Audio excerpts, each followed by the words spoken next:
Nananakot po yung buhay pa. Yung pananakot niya pagbabanta, ginawa niya habang siya ay buhay na buhay. Kung saan, ang utos niya, pag siya ay namatay, no joke anya, nangontrata na ng assassin, napapatay sa Pangulo, sa First Lady at sa Speaker. Ginawa niya yan, buhay na buhay siya, recorded. Malabo, Panelo, yung argumento na there's no such crime, no crime of threat from the grave. Kasi malinaw na yung kanyang pananakot, ginawa niya, buhay na buhay siya. At pag namatay siya, i-execute. I-order na i-execute yung pagpatay. Huwag kami, Panelo. Pilit mong pinipilipit yung katotohanan. I-recorded po. Preserve ng NBI. And because of this, there is now a case built up laban kay Sara Duterte. Sabi po ni JC Andres. Ito naman po yung bago naming product na binibenta online. iGlow Serum, whitening po siya. Tingnan ninyo yung epekto sa aking anak na architect before and now. Yung mga inquiries po ninyo, dumiretso na lang kayo sa kanyang Facebook account, Riz Maravillas. Bumanat na naman po si Atty. Panelo kasi nag-react siya mga kababayan doon sa pag-file ng NBI sa DOJ ng kaso, sedition case, inciting to sedition and grave threats laban kay Sara Duterte. Sabi po ni Panelo sa NBI chief kay retired Judge Santiago, go back to law school niya. Pababalikin mo sa law school ang isang retired judge? Kaya mga kababayan, itong kampo ni Digong, ni Sara Duterte, patong-patong na problema po ang kinakaharap ngayon. Kasi mahilig sila sa gatong. Adding fuel to the fire, mga kababayan. Mahilig sila mag-insulto. Sal Panelo Slams, NBI Chief, over cases versus BP Sara, go back to law school.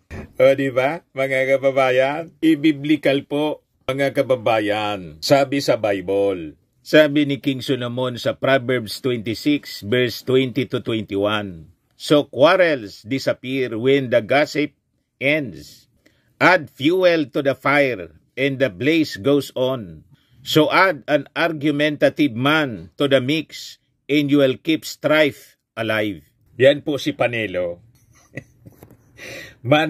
Manang-mana mga kababayan sa kanyang amo na si Digong.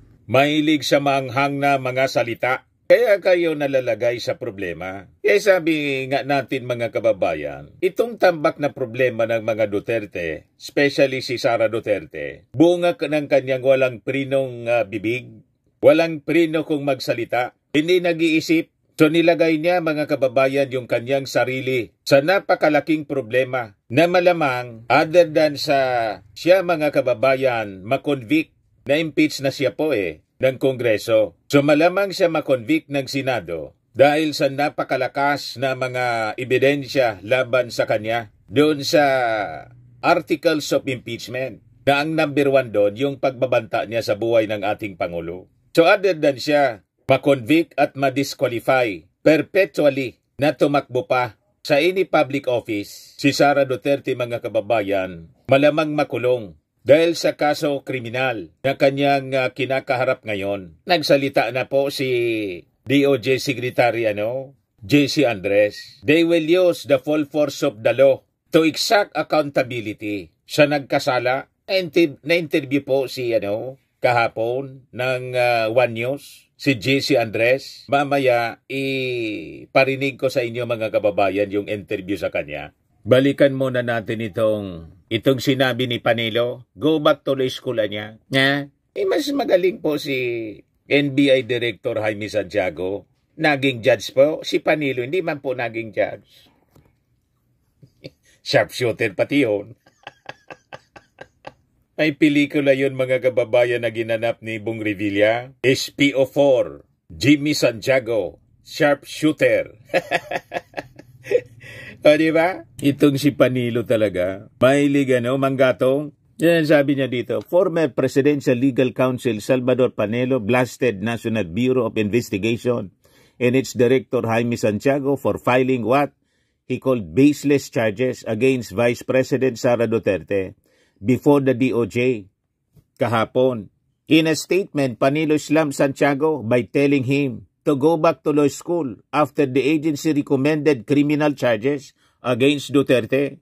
Tigilan ninyo ang mga manghang na salita. Pero alangan man mag-advise tayo dito sa mga matitigas ang ulo. Ituloy lang ninyo ang inyong mga masasamang gawain. May paglalagyan kayo. You're adding fuel to the fire. Kaya nga kayo nalalagay sa seryosong problema dahil sa inyong mga walang habas na pagpapalabas ng mga masasamang salita. Ito na mismo ang kaso ni Sara. Inciting to sedition, grave threats. Sabi ni Panilo, his agency's recommendation to file charges of grave threats in inciting to sedition against BP Sara has no basis anya, in fact, or law. It is obviously tainted with politics and is just part of a demolition job by her political enemies to take her out of contention for the 2028 presidential race, sabi ni Panilo. Kahit ano pang sabihin mo, Panelo, malinaw sa isip ng mga mamamayang Filipino all throughout the world. Recorded at paulit-ulit po, pwedeng i-play. Nasa YouTube, yung pagbabanta ni Sara Duterte. At kailangang harapin niya ang consequences ng kanyang mga aksyon. Gusto mo, i-defend mo si Sara. Kaya lang, hindi ka man yata kasama sa legal team ni Sara kahit na doon sa impeachment trial. O, diba?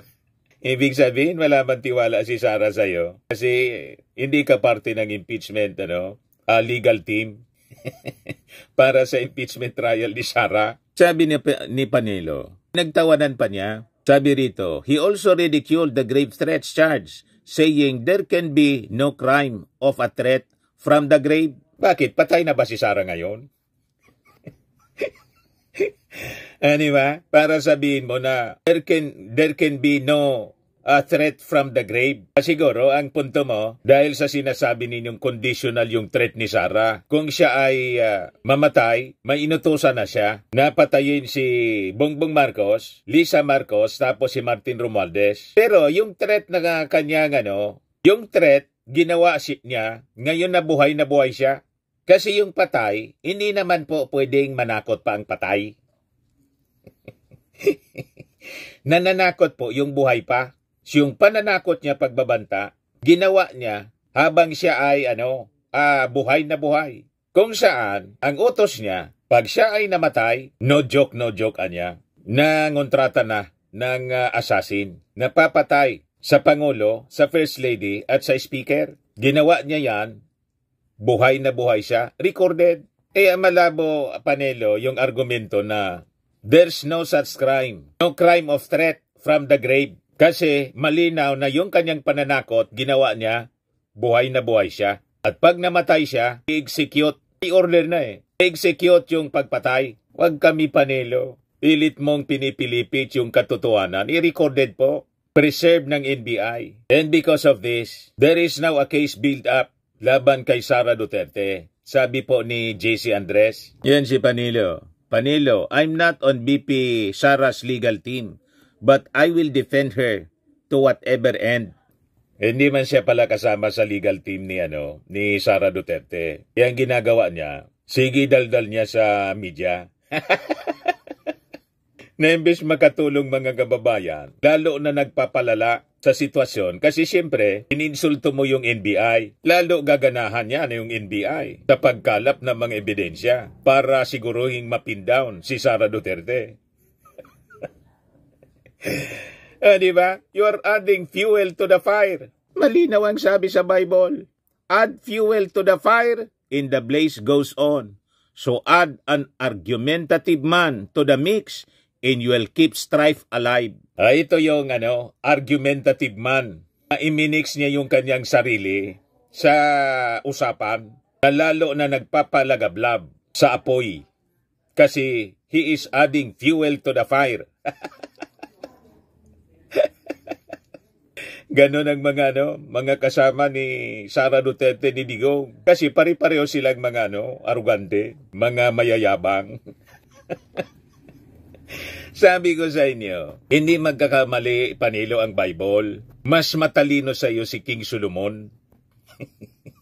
Sa experience ni King Solomon at yung wisdom ni King Solomon galing sa Diyos. Diyos na totoo, hindi galing sa pastor na sabi ng ating Pangulong Bongbong Marcos, bulaang propeta.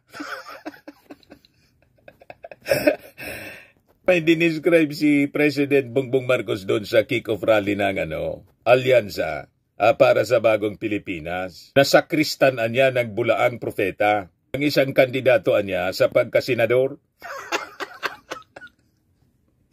Sakristan ng bulaang propeta. Yung bulaang propeta, alam na natin, pinapatungkulan yon si Pacquiao. Pero yung sakristan, malamang kung hindi si Bongo, si Bato ang pinatatamaan ni... Kasi dalawa yung kandidato for re-election. Si Bongo tapos si Bato. Durog na durog po sa ating Pangulong Bongbong Marcos. Tumapang yung Tigre ng Norte. Nagpakita po ng pangil. O ngayon, balikan natin itong kay Sara Duterte. Nasabi natin, mga kababayan, hindi lang matatanggal at madidisqualify si Sara. Yan ang kanyang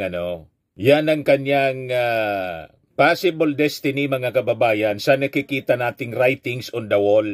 Mene, tekel o parsin.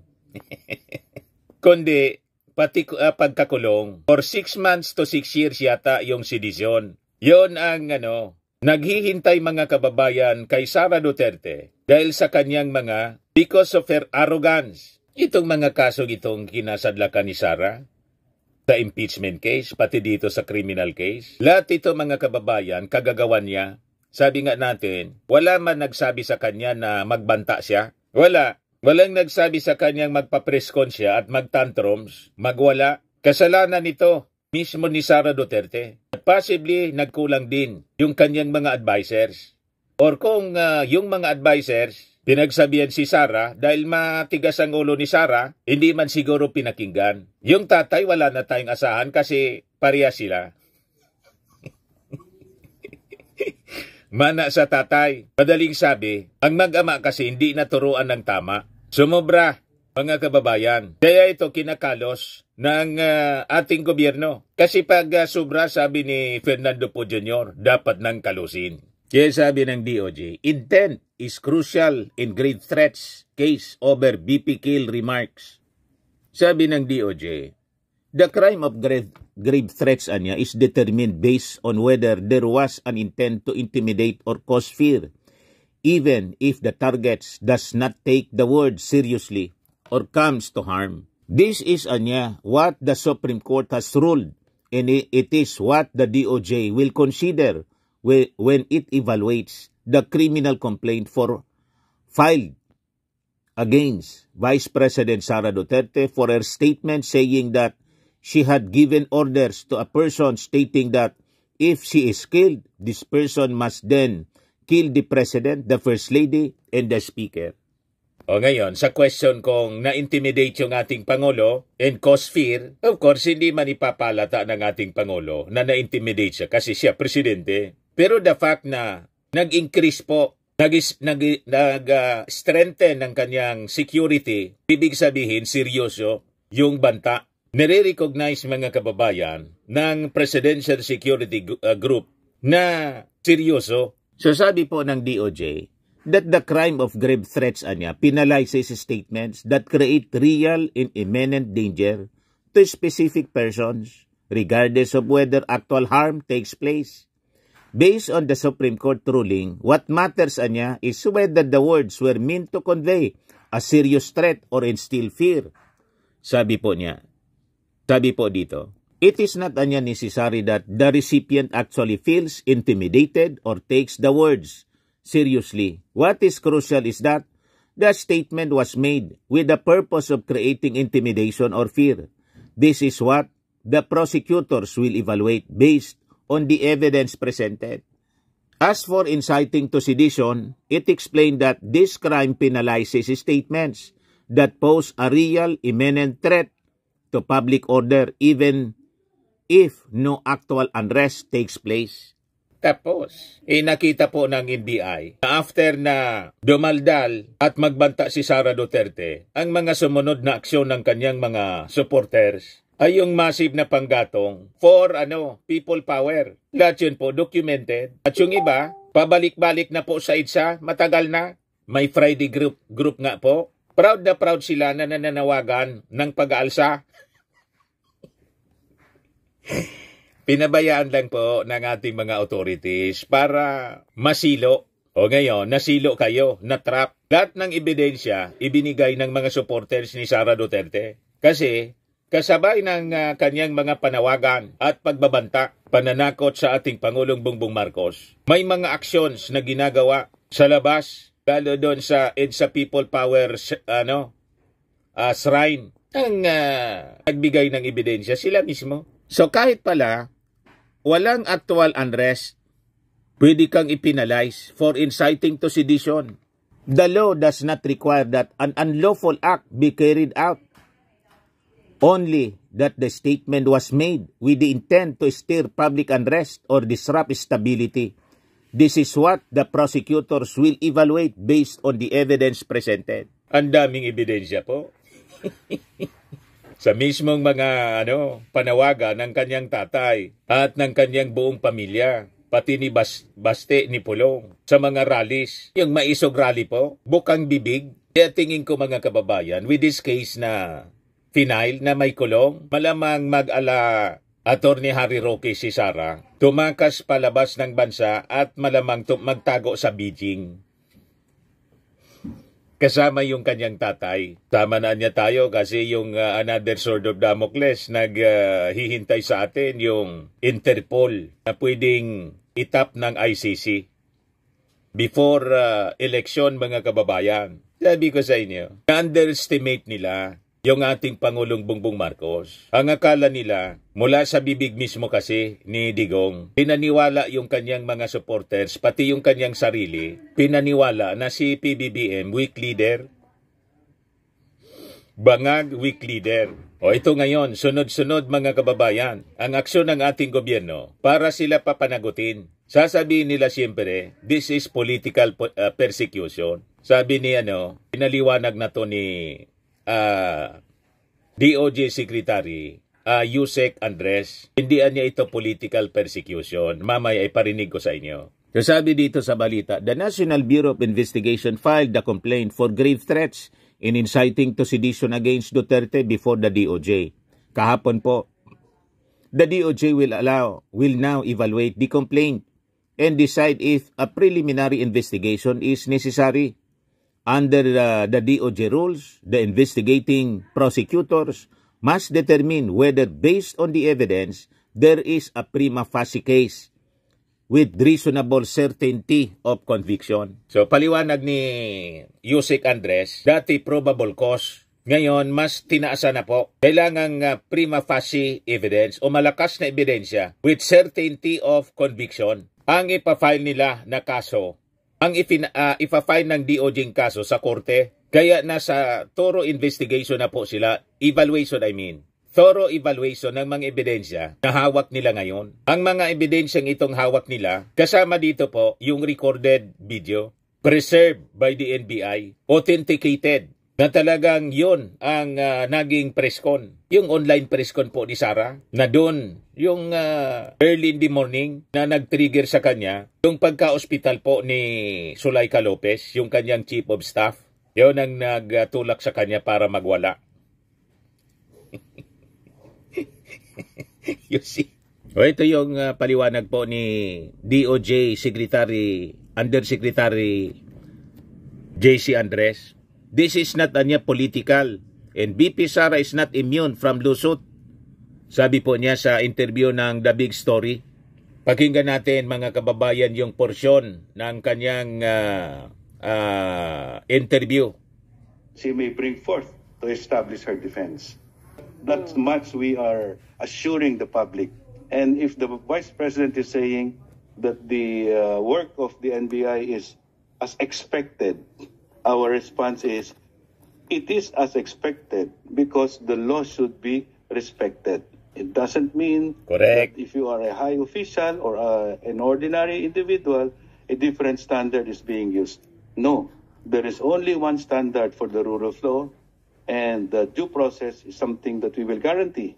And a fair evaluation and a just resolution will be forthcoming from the Department of Justice. Yusek, you did explain earlier already that the Vice President is not immune to suit, but the question is, if she is found guilty, can she be sentenced to jail term while still in office?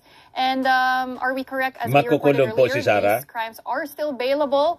And tama po ba na 6 months minimum ang tinitignan na jail term 6 months to 6 years pa? Well, correct. First, she is not immune from suit.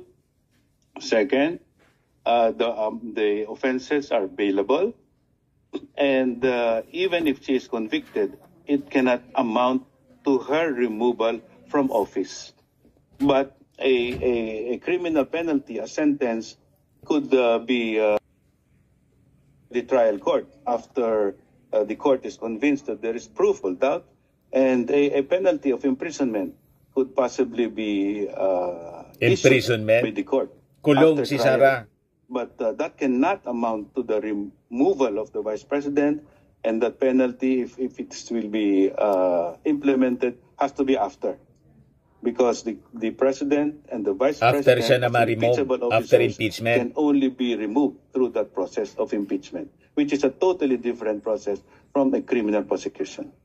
Understood, Yusek, but following this train of thought, right, because of the higher threshold of evidence, which is now prima facie evidence, it also follows that eventually the panel of prosecutors could decide to just drop the charges if they can't find sufficient evidence, prima facie evidence at that. Let me share the long-term vision of the Department of Justice. The court congestion is caused by so many cases filed where there is just a minimal amount of evidence that satisfies probable cause. That has caused so much problem already. That's why courts are so siguruhin nila mga kababayan, malakas ang kaso talaga. We have to stop that practice. Only laban kay in this Sara. present administration did we institution this reform. Only when there is a case and where evidence is complete will we actually file the case. So that eventually even the judges will find that the DOJ is very serious whenever it files cases.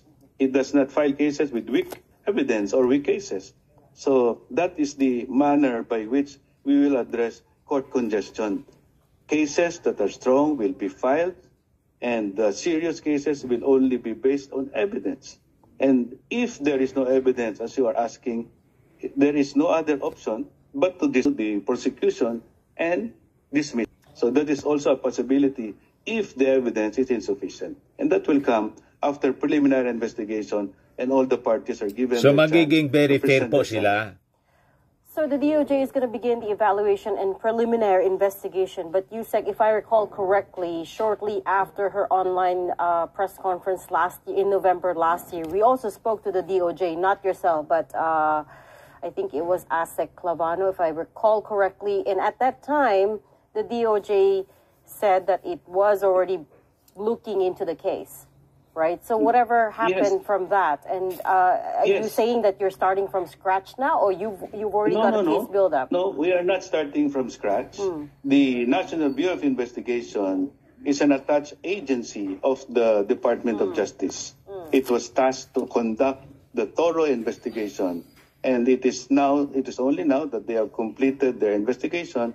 And it is only now that they are submitting these pieces of evidence that they have gathered. So it is not correct to say that we are not aware of the previous things that have been happening in the course of their investigation, but they have formally transmitted the result of their investigation, their findings, and it will now be given to a distinct panel of prosecutors for preliminary investigation. That is a different group that will make that evaluation and judgment. So, one department to another. Right. No, I understand that the NBI reports to the DOJ ultimately, but the timing of this all, to some people, is suspect, because obviously this is coming 2 weeks after. We are, at the start of the midterm elections campaign, so it could be seen as political. is my point. Right? No, absolutely. I will Walang have to say politika. there's nothing political about this particular process. We have to be very circumspect. We could not file a case earlier. We could not, just fast track the investigation. We have to give the law enforcement agent sufficient time to complete the investigation. And if there is no evidence, then we will not proceed with the filing of the case. But definitely, if the DOJ, in the course of preliminary investigation, will find that there is no sufficient evidence, we will do what is necessary to give justice. And that is possibly dismiss the case. But all in the spirit of fairness, equality, due process, and always based on evidence. So we let us see in these coming days after, we give the panel a chance to make that evaluation.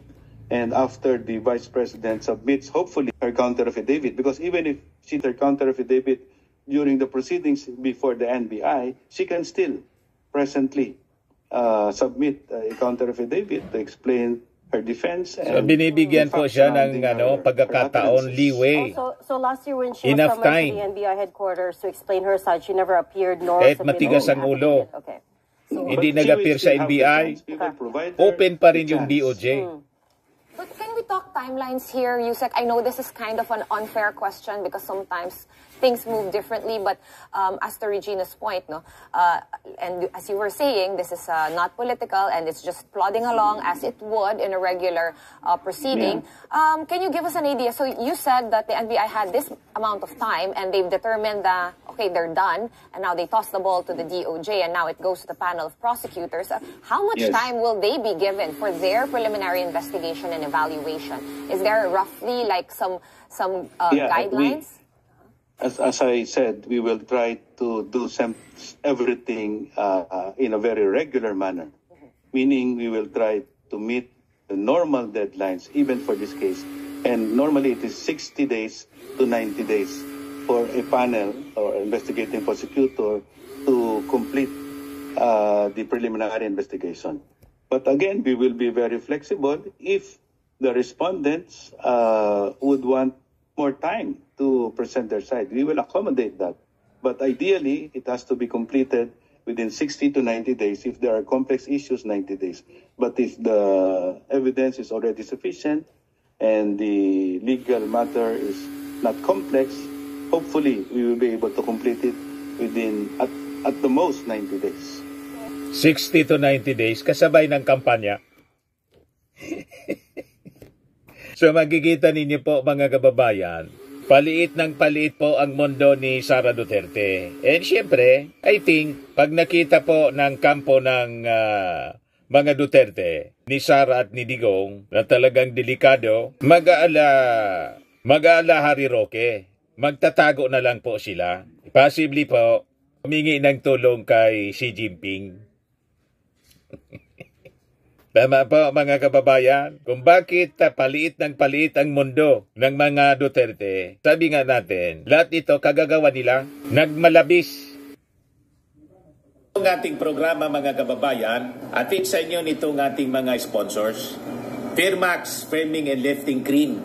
Pinapay po sa mga pulses in affected area. Mainam po ito sa mga pains at paninigas ng mga kaso-kasuan. Ito sa mukha naman yung application, anti-aging, Automax po siya. Ito, iGlow Zero mga kababayan, whitening po siya, made in South Korea. Ito naman po, Nengxia Red Mix Fruit Drink, gawa po siya sa goji berry, may anti-cancer properties po siya. At sa mga nagana po ng malinis and spacious fitness gym, pumunta lang po kayo sa aming Colossal Fitness Gym. May Grab car rental din po kami. At bills payment po sa aming office. At saka sa mga mahilig po sa mga imported bags, manood po kayo sa live selling ni Madam Aileen Rosales sa kanyang Aileen Closet po. Pati mga shoes, ito yung kanya po. Ito yung kanyang page. Kita ninyo, napakagandang mga online selling po siya. Si Madam Aileen Rosales. Cellphone number niya po, 773-798-7816.